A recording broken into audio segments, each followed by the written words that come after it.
Beautiful day out today. I'm feeling good and everything's going right. What is it that makes people lose commitment? Is it days like this where you figure, okay, I'm not going to work? Or is it because you get this feeling that there are other things that are more important even though you've given your word to do something? And last night we had an event that 7 of us had agreed to get together. Out of the 7 of us, 3 people canceled. And I was really quite surprised because this was a fun event. And it blew me away because these were people who committed. It was a potluck dinner and people who had committed to bringing certain items. Now, our potluck turned out fine anyway because I always figure that the important ones are going to show up. And we did have a good time. But it made me really think about if we don't follow through on commitments that are fun, how good are we at following through on commitments that require effort? Work is something that not everybody loves to do. I'm lucky because I happen to love what I do.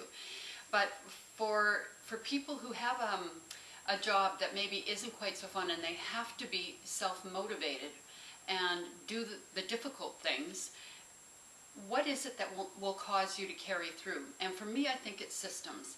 And I've developed over time a way of tracking what I do.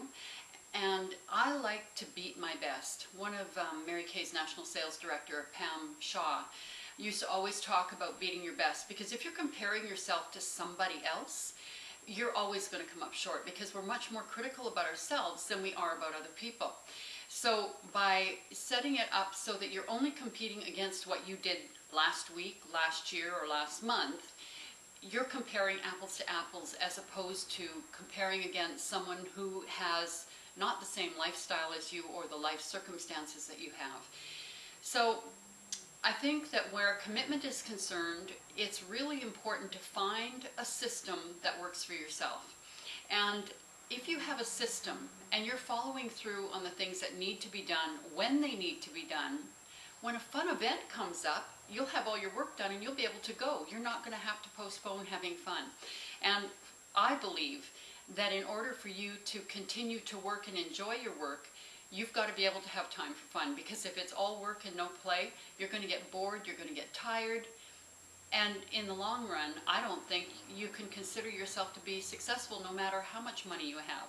Because on our deathbed, we were talking about this last night, on our deathbed, what do people wish they had more of?